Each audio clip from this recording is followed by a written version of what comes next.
G.Maheswari, Assistant Professor, Dr. S.N.S. College of Education, Coimbatore. Today we are going to see about Galloway's interaction analysis. This is nothing but a non-verbal interaction analysis. We already seen that Flanders interaction analysis, they are giving more importance to that is interaction, direct interaction analysis.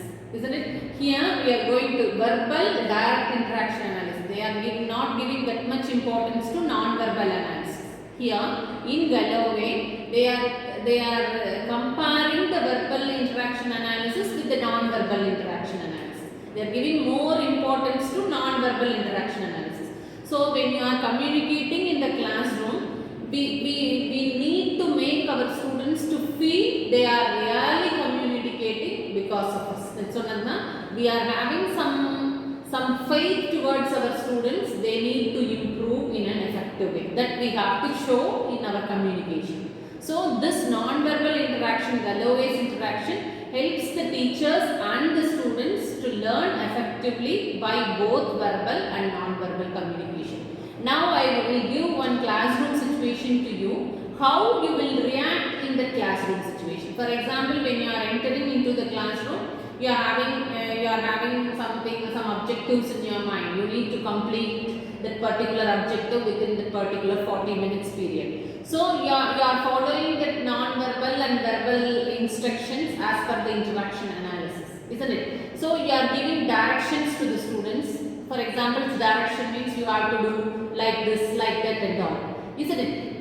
What is your observation when you are directing your students? What is your expectation when you are observing your students? When you are directing your student, so yeah, you are observing your students, you are giving direction whether your students are following it or not, isn't it? What is your expectation? According to you, you are giving direction and what your student is doing. So they have to respond to the teacher. In what way they need to show their response? By raising their hands. Okay, by raising their hands. Then? And then asking the permission to talk about the particular topic or an answer. Okay. So then. And not all the instructions we are providing, they are not able to keep in their mind. Okay? Immediately you are providing directions, then they have to note down the things. That is very important. That you need to observe first. That is very important. Whatever you are saying, wherever it may be, okay? Really they are accepting your directions now. They need to note down the points. Not all. They need to note down the simple points. That is the one area. And then, if you are giving chance to the students, if student starts discussing about the particular content, if it is wrongly understood, now what is your reaction? I have took this verbal analysis and non-verbal analysis, everything. I am asking questions to you, or I am giving permission to talk about that analysis. You are interpreting in a wrong way. As a teacher, what is your reaction? So I'll stand for a while. When they are answering wrongly, I'll stand still and I'll not respond to their questions. If I am verbally moving to it, I might say, okay, we can try with some other answer. But when I am going non-verbally, I'll stand still and make very important. That is non-verbal instruction. Stand still. That itself makes the students to think about whether I am giving the correct answer or not. Teacher's gesture itself shows that whether the student is doing right or wrong. That is very important. Very good. Then I'll make some face reactions so that they'll think about it. This only needed, isn't it? Not all the things, don't give everything in a verbal way. You have to give something in a normal way. And then you are scolding your students. In what way you can scold your students? You are scolding in a firm way sometimes, and sometimes we need to scold in a harsh way. What is the method you are scolding? What is the technique you are making to your students to scold? Anyone know? We need to shout. You are not doing any assignments or whatever work I am not giving. I need to scold to my students. How will you scold? That is very important. By raising the voice. You are raising the voice. Then? By using words. What type of words? That is, I am asking that only. What type of words?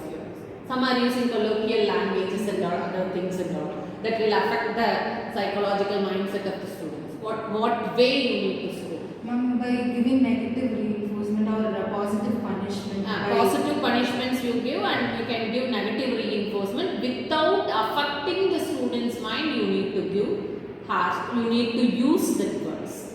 Okay, you can make the students to harsh in some ways, but the harsh will not affect psychologically. That is very important. Okay, you will not touch their family background, or you will not touch the personal appearance and other things and all.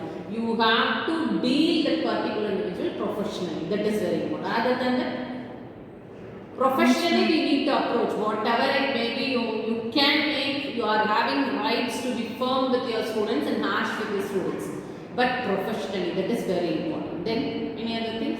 And by giving imposition, they will not do. Sometimes they will do, but if there is no use at all, you have to do positive effect of the impositions too. If you are asking to write 100 times, then there is no use of writing 100 times. They are mechanically write and come. Okay. So other positive of how you can implement, you have to think of. That will help the student's body and the mind. In that way, you have to think of. For example, you ask the students to do 10 sit-ups. That is useful for their body and also the mind. Not too much. Okay? Or ask them to do some simple breathing exercise. They don't know what breathing exercises is. There are some students are there. You ask them to do that simple breathing exercise. Or belly breathing. Something you can do. Ask them before the others to do. That is the punishment for them. That will be useful for their health and also for their mind. You can give in that way. And then, how much comfort you are providing to the students. That is very important in the classroom situation.